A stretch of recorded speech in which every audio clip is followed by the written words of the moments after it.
We have breaking news out of Cleveland, and the Browns front office is in full-blown panic mode. The New York Jets have reportedly put together one of the largest contract packages ever discussed for a rookie quarterback. Over $200 million just to steal Shedeur Sanders out of Cleveland. And the craziest part? Jimmy Haslam did not see this coming. Evan Roberts of WFAN has had enough, and he's got the solution to the Jets' stinkiness and their problems. Sanders from the Cleveland Browns. And someone tell me why that's a bad idea. And I don't want to hear about it's a circus. It's a circus? What's this? What the hell is this that we're watching? Bad, crappy football is a circus. The Jets should have drafted this guy, I don't know, second, third, fourth. They got a million opportunities to draft him. He has not gotten an opportunity in Cleveland. I don't really care about the Cleveland Browns, so I'm not going to fight their battles. I'll let Josina Anderson take care of that. All I'm saying is I see a talent, a guy I think we all talked about him as a guy that could at least be a serviceable starting quarterback in the NFL. They are not giving him a chance in Cleveland. If I'm Darren Muji, I call up my contemporaries in Cleveland and I say, here's a fifth-round pick back. Here's your fifth back. Let's get Shedeur in here and let's see what the kid has got, because why not? The line there of not giving him a chance, it's 6 weeks, bub. I do like the circus line, though. I'll steal that one at some point. I just think what do you think this is? This is a circus. I don't know. This is a circus. We can bring out a circus. Is he more impatient with? The New York Jets are reportedly willing to offer Shedeur Sanders a massive $200 million deal to escape Cleveland, and the Browns front office is in full panic mode. While desperate sports talk hosts are screaming on live radio that the Jets need to get this kid in here now, the Browns are sitting on what might be the most valuable mystery box in the NFL. Here's the thing nobody's telling you. Shedeur's trade value is at an all-time high right now, and it's about to drop like a rock the second he steps on that field in Cleveland. Teams are circling like vultures. The desperation is real, and the clock is ticking. But should the Browns even pick up the phone? Or is everyone missing what Shedeur could actually become in Cleveland? Offering anything better than a second for Shedeur Sanders. We can agree. Yeah. Just a third round pick at a done. Oh, wait, you said no more than a second? Like second or first or anything else in between. Like, that's not happening. You're not getting anything in round. I definitely not think you're getting a first. Yeah. Wait, you think there's a second out there? I'm saying if you want Shedeur Sanders, you better come correct. No, but I don't think anybody's going to do. I don't think realistically anybody's going to come and offer a second round pick for Shedeur Sanders. Then he stays in Cleveland, burn in hell. Hey, I'm cool with that option. I'm good with that. I mean, think about what you're giving up if you give up Shedeur. And if you're Stefanski, you are very upset at that development, because Shedeur is essentially, he could be his get-out-of-jail-free card when it's all said and done. Oh, I don't even think Kevin thinks like that. I think Kevin would rather get fired than play Shedeur at this point. That's the way it feels. I'm not saying that's definitively what it is, but I'm not doing charity work here. I'm not doing charity work for Shedeur Sanders, and by the way, he doesn't need it, and I'm sure as hell not doing it for the Jets. You could have drafted him in the second, third, fourth, and I think their fifth was ahead of where you drafted Shedeur in the fifth. So no, get bent. Make me a real offer. You got to pay the price. Yeah. So a third, if we had talked about this a month ago, okay, maybe it would have been a third. Now, no, it's a second. And or a third and something. So he keeps adding value despite not actually seeing the field. No. The Jets keep adding desperation. So the Jets, right now, year one of Aaron Glenn. Because if you're Aaron Glenn, right now you're looking at it and saying, if I don't do something, I'm fired. Yeah. At this point, he can't play out the rest of the season with Justin Fields and expect to keep his job. Or you've put yourself such... Look, I'm going to be real with you. When Evan Roberts from WFAN in New York went on air and literally begged his team to trade for Shedeur Sanders, the entire NFL landscape shifted. This wasn't some random hot take from a casual fan. This was a veteran sports talk host, someone who's watched the Jets implode year after year, finally reaching his breaking point. On this offer. If you're serious, this offer expires the second Shedeur hits the damn field. Because after that, there's no trading Shedeur. It also is coincidentally the time where his value could take a huge drop because of what he'll be playing around, but No, that's the only time Shedeur, if they play him and trade him, I'd be furious. But right now, he is a conceptual piece to me on this team. I never thought he was going to be a franchise quarterback in the first place. I think he'll merely be a good starting quarterback if he does end up being a good starting caliber player in the NFL. So a second-round pick gets me a little bit closer to trying to find my franchise quarterback this offseason, but that's it. Anything short of it, I think we'll just go ahead and play the kid and let's see if he can play here. I mean, it's like the price of if you have a buddy that owns a business. Like, what does it cost for me to go ahead and do that job while doing that job on a holiday? It's like the price is extreme, and no one's going to meet that price, but that's okay. I can set that price. The Jets aren't going to meet a second-round pick. And the but deal, you can imagine if they did. They're not going to. And you know what? He's not wrong about one thing. What we're watching in New York right now is a circus. Bad, crappy football is absolutely a circus. But here's where it gets interesting. Roberts didn't just throw out Shedeur's name for clicks. He laid out the entire blueprint. Call up your contemporaries in Cleveland and say, here's a 5th-round pick back. Let's get Shedeur in here and let's see what the kid has got. Now, on the surface, that sounds reasonable, right? Give back the same pick Cleveland used to draft him.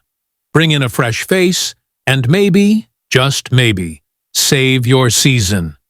Except there's one massive problem with that logic, and the Browns know it. You're going to offer me a 5th-rounder for my 5th-rounder? Make it make sense. Because here's what people aren't understanding. Cleveland isn't just holding a draft pick. They're holding a carefully cultivated asset that they've invested time, energy, and resources into developing. Shedeur Sanders isn't just some random rookie sitting on the bench. He's been in the building, learning the system, studying film, and getting ready for his moment. The Browns have nurtured this kid, and you think they're just going to flip him for the exact same pick they used to draft him? That's insulting. And listen, I get why Jets fans are desperate. I really do. They gave Justin Fields $40 million over 2 years. And that decision is looking worse by the week. Now they're stuck watching their season slip away while their quarterback play looks like a high school JV team. Roberts even admitted it on air. He sounded like a desperate human, someone who realized they made a complete mistake and are now fishing for anything that might save their season. But here's the thing that's driving Browns fans absolutely crazy. It's been 6 weeks. 6 weeks. Everyone's acting like Shedeur has been rotting on the bench for 3 years, but we're barely into the season. The Browns drafted this kid with a plan, and just because that plan doesn't align with everyone's timeline doesn't mean they're doing him wrong. In fact, let's talk about what's really happening here, because the media narrative and the reality are two completely different things. The Browns are 1-5. It's ugly. It's painful. It's exactly the kind of situation where a desperate franchise might panic and make a move just to appease the fans. But you know what? That's also exactly when you shouldn't be making emotional decisions. Kevin Stefanski knows that. Andrew Berry knows that. They understand that throwing Shedeur into this dumpster fire of a season without proper preparation could destroy his confidence and ruin his development. And unlike the Jets, who seem to make a panic move every other week, the Browns are actually trying to play the long game here. Now, let's address the elephant in the room. What is Shedeur Sanders actually worth on the trade market? Because that's the real question that has everyone buzzing. Roberts threw out a 5th-rounder like it was nothing. But the reality is far more complicated. You've got 2 different sides here with wildly different valuations, and that gap is what makes this whole situation so fascinating. From the Browns' perspective, Shedeur represents the future of their franchise. They didn't draft him in the 5th round because they thought he was a 5th-round talent. They drafted him there because he fell to them, and they couldn't believe their luck. This is a kid who had NFL analysts projecting him as a potential 1st or 2nd-round pick before the draft. The Browns got him at a massive discount, and now teams are acting shocked that Cleveland won't just give him away for pennies on the dollar. Here's the reality check. If you want Shedeur Sanders, you better come correct.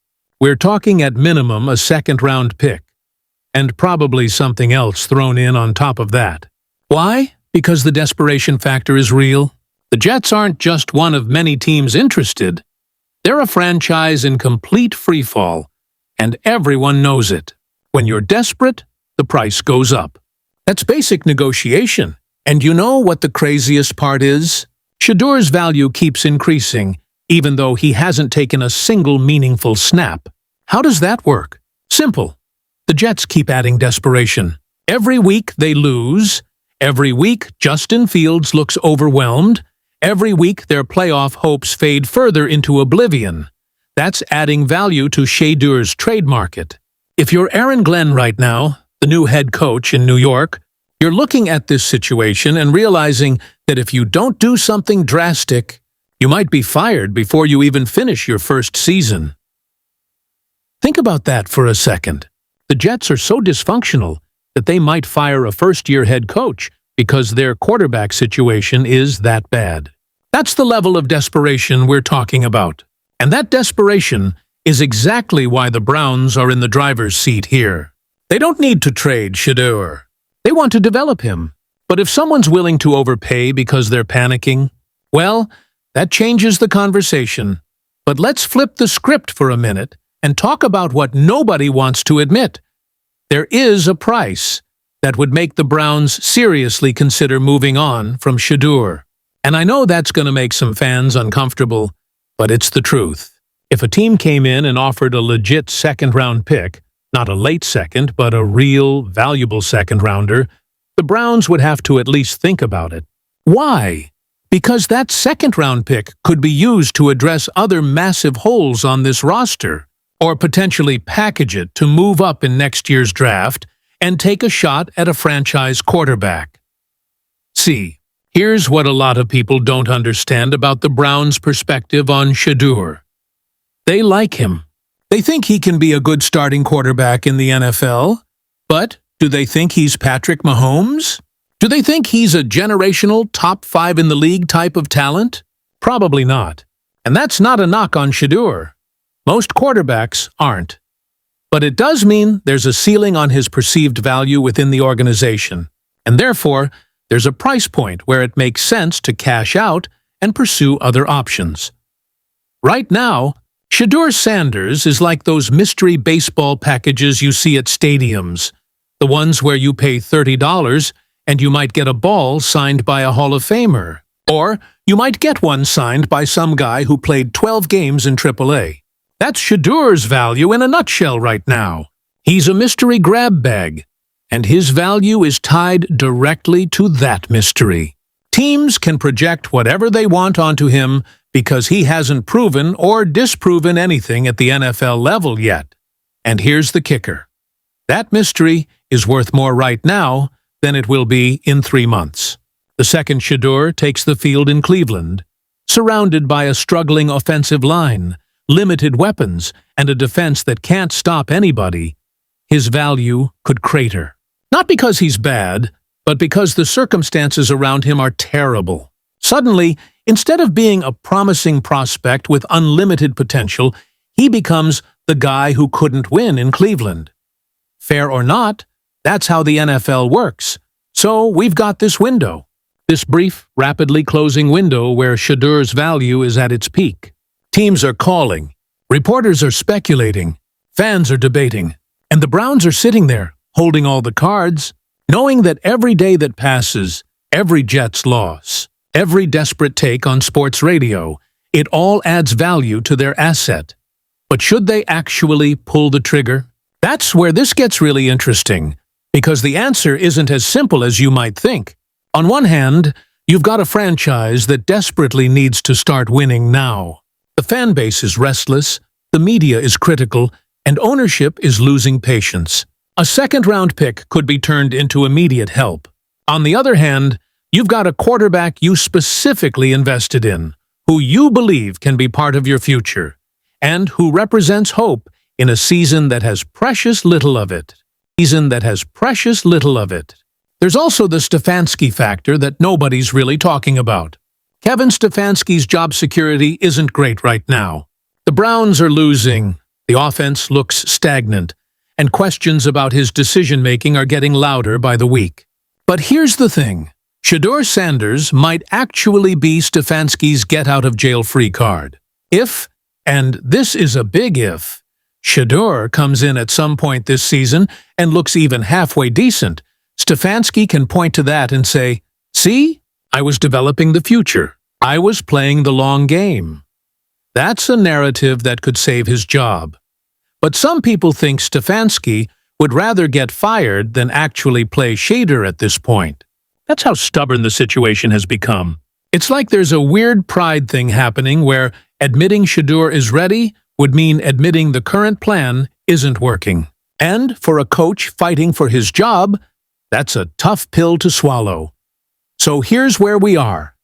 The Browns have until Shedeur hits the field to maximize his trade value. After that, there's no trading Shedeur Sanders. The window slams shut the second he takes meaningful snaps, because at that point, his value could take a huge drop depending on what happens around him. And let's be honest, what's happening around him in Cleveland isn't exactly setting him up for immediate success. This is the reality that Browns fans need to understand. Shedeur right now is a conceptual piece. He represents possibility, potential, and hope. But he's not a proven commodity. The people evaluating his worth, both inside and outside the organization, don't think he's a franchise quarterback in the traditional sense. They think he'll be a good starting quarterback if things break right, maybe even a very good one. But that's different from the kind of guy you build your entire franchise around for the next decade. And that matters when you're talking about trade value. If the Browns genuinely believed Shedeur had Patrick Mahomes or Joe Burrow level ceiling, there would be no price. You don't trade those guys. You build everything around them, and you ride that wave as long as you can. But when you think a guy is more in the Kirk Cousins, Derek Carr, maybe even Dak Prescott tier, good, solid, can win with the right pieces type of quarterback, well, then a second-round pick starts looking pretty appealing, especially when you factor in how much it would cost to eventually re-sign him. Think about the math here. If Shedeur comes in, plays well, and becomes the starter, the Browns are going to have to pay him. And quarterback salaries are absolutely insane right now. Even mediocre starters are getting $35–40 million per year. If you can flip Shedeur now for a second-round pick, use that pick to address another position, and then draft a quarterback next year when you're picking higher. That's actually not a crazy strategy. It's cold-blooded, sure, but it's not crazy. But here's where the Jets situation gets even more fascinating. They're not just any team calling. They're arguably the most dysfunctional organization in professional sports. Woody Johnson makes Jimmy Haslam look like a competent owner, which is really saying something. The Jets are a franchise that has historically destroyed young quarterbacks, wasted talented rosters, and made baffling decision after baffling decision. So even if the Browns did trade Shedeur to New York for a second-rounder, what are they actually doing? They're sending him to a situation that might be worse than Cleveland. At least in Cleveland, there's some organizational stability, even if it's not great. The Jets? That's a whole different level of chaos.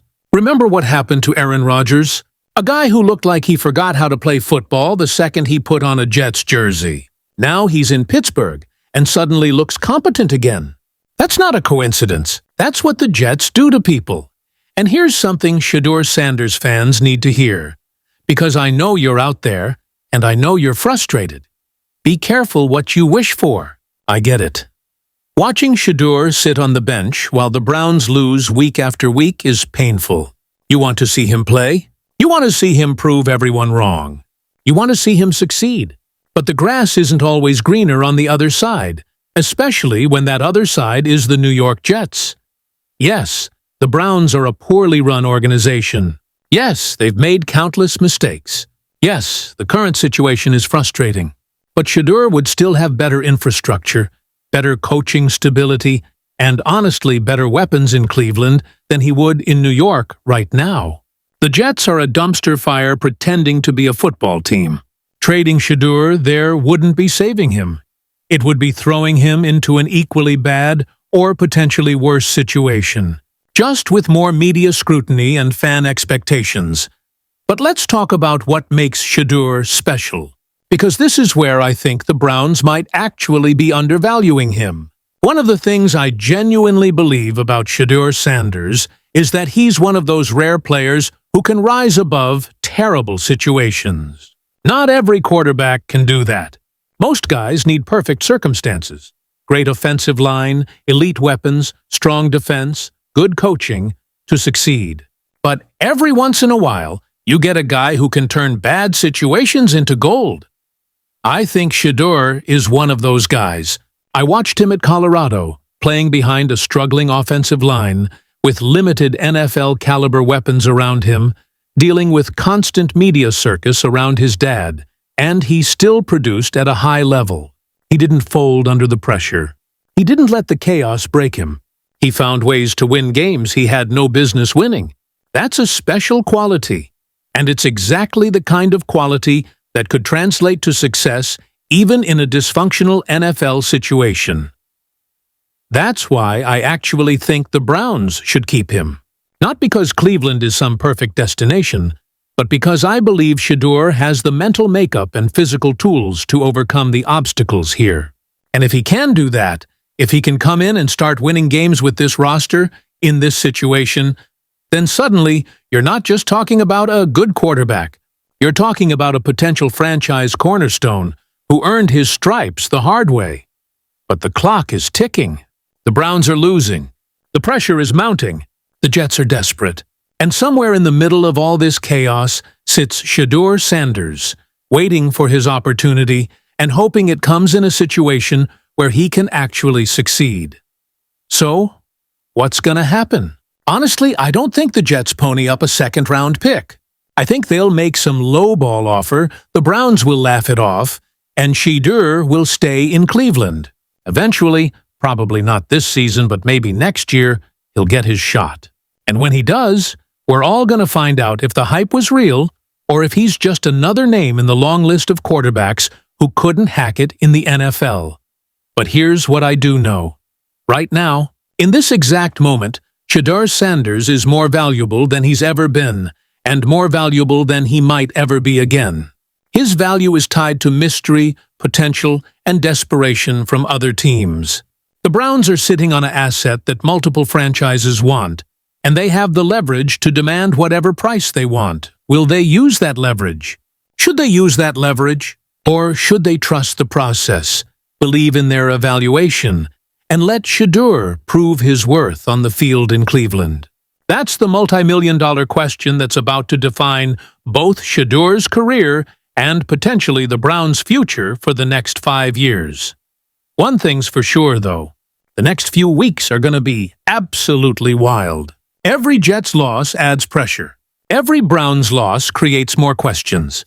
And every day that passes, the trade deadline gets closer, and decisions have to be made. The Browns can either cash in on peak value right now or commit fully to Shedeur as their future. There's no middle ground anymore. What do you think they should do? Would you take a second-round pick for Shedeur Sanders right now? Or is that selling way too low on a guy who could be the answer Cleveland's been searching for? And Jets fans, are you really ready to give up real assets for another quarterback project? Or should you just accept that this season is lost and rebuild properly? Drop your thoughts in the comments below, because this debate is far from over. And if you want to stay updated on every twist and turn in this Shedeur Sanders saga, make sure you hit that subscribe button and turn on notifications. This story is just getting started, and trust me, you don't want to miss what happens next. We'll see you in the next one. We'll see you in the next one.